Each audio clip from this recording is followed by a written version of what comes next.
¿Qué tal? Bienvenidos a Explora, un programa del Ministerio de Educación de la Nación que convoca a prestigiosos científicos de la Argentina para acercarnos a los temas más importantes de la ciencia contemporánea. Hoy vamos a hablar de biotecnología.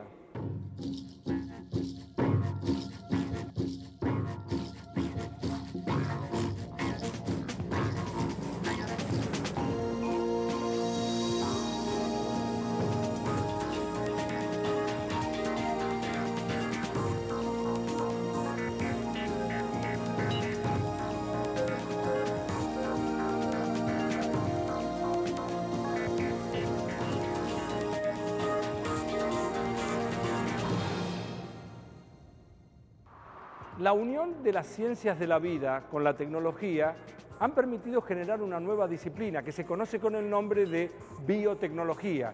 Esto lo podríamos caracterizar como una tecnociencia. Desde hace unas pocas décadas, la biotecnología nos ha permitido la producción de alimentos en cantidades impensadas. Por ejemplo, la soja transgénica. Por otro lado, ha hecho aportes fundamentales en la medicina. Uno puede fabricar insulina humana.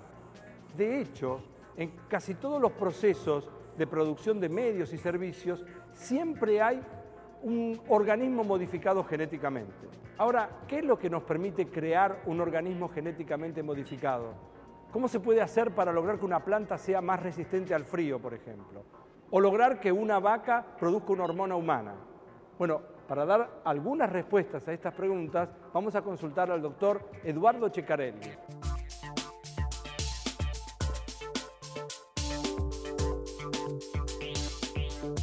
El hombre ha modificado genéticamente organismos desde la prehistoria, cuando seleccionó cultivos, cuando cruzó animales de granja.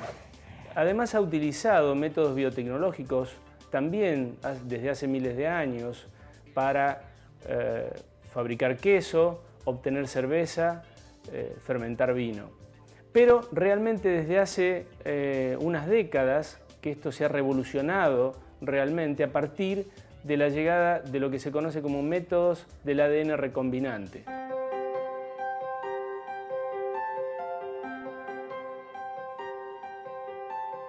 Estas metodologías se basan en la posibilidad de cortar ADN de un organismo con enzimas específicas conocidas como enzimas de restricción, y los fragmentos aislados pueden ser nuevamente ligados utilizando unas enzimas conocidas como ligasas. Si este ADN así ligado y obtenido tiene la capacidad de replicarse en bacterias, se podrán obtener millones de copias del mismo.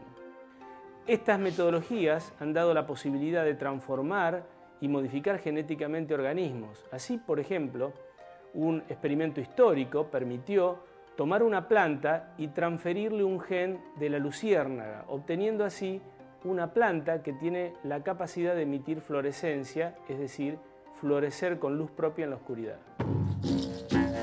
¿Cómo podemos obtener el ADN recombinante? Básicamente hay dos métodos. Uno es el que utiliza como herramientas a organismos vivos y por eso se denomina método in vivo, como por ejemplo en la transformación bacteriana. Este método se utiliza constantemente en biotecnología. Un ADN recombinante que tiene la capacidad de mantenerse y multiplicarse dentro de una célula es conocido como vector. Normalmente se utilizan vectores bacterianos porque las bacterias son fáciles de mantener y estudiar en el laboratorio.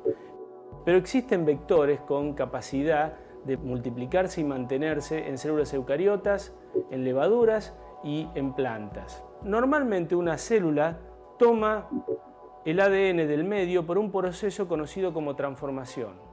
En ese proceso, el ADN que se encuentra desnudo, libre en el medio, es tomado por la célula, ya sea por un proceso natural que ocurre en algunas bacterias o en el laboratorio, influenciado por la presencia de algunos compuestos químicos o de un pulso eléctrico.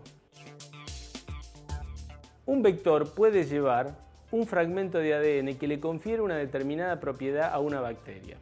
Por ejemplo, una resistencia a antibióticos. En ese caso, las bacterias que hayan tomado el vector del medio habrán ganado esa propiedad y podrán ser seleccionadas si se la enfrenta a ese antibiótico. Además, el vector puede llevar la pieza de ADN que es de nuestro interés. Ese fragmento va a amplificarse y multiplicarse millones de veces cuando cultivemos la bacteria y así podamos obtener miles o millones de copias de nuestro fragmento de ADN. Este método de recombinación in vivo se usa diariamente y para funciones múltiples en la mayoría de los laboratorios de biotecnología. Por ejemplo, el más conocido, uno de los más conocidos, es la producción de insulina humana a través de la transformación bacteriana. Gracias a este proceso, las personas que son insulinodependientes del mundo, que necesitan insulina humana, la pueden conseguir yendo a cualquier farmacia.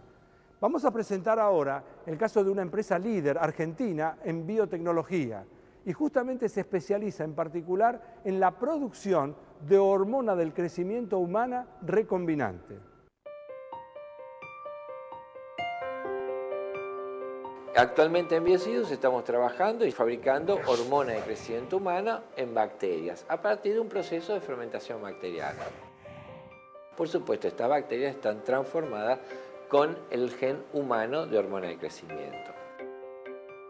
En los últimos años empezamos a ver un fenómeno generalizado, que es que la demanda va creciendo a una velocidad mucho más grande que la oferta. Entonces nos pusimos a pensar en lo siguiente: de la misma manera que modificamos y agregamos una información genética humana a una bacteria, se la podemos agregar a un bioreactor muy común en la Argentina, que es la vaca. Entonces vamos a hacer una vaca que en todas sus células lleven información para hacer hormona de crecimiento humano. Y le vamos a agregar un cierto aditamento, le vamos a poner un switch, es decir, que la vaca solamente va a poder procesar esa información en la glándula mamaria. De manera que cuando esa vaca genere leche que la hace para alimentar al ternero, en esa leche coloque las proteínas de alimentación del ternero, pero además lleve la hormona de crecimiento humano. Para eso tenemos que superar dos etapas. Tenemos que saber clonar vacas, porque ahora la vaca deja de ser un animal y pasa a ser un elemento de laboratorio de la misma marca. Entonces por eso necesito tener animales idénticos, clones. Y por supuesto, clones y transgénicos, que todos tengan la información adecuada. El ordeñe de la vaca diariamente dará leche, y entre las proteínas que hay en esa leche habrá una proteína humana. Esa leche va a venir al laboratorio, de esa leche se va a purificar la hormona de crecimiento hasta homogeneidad, quiere decir al 100% de pureza, y esa materia prima será la base de un producto farmacéutico para el tratamiento de muchos procesos, pero el más conocido, el más realmente impactante es el enanismo hipofisario. Con el 10% de la leche anual de una sola vaca podemos generar hormona de crecimiento suficiente para brindar el producto a todo el mercado argentino. Con la leche de una sola vaca cubriríamos la necesidad de toda Latinoamérica y con 20 vacas el mundo. Eso es el impacto de la tecnología.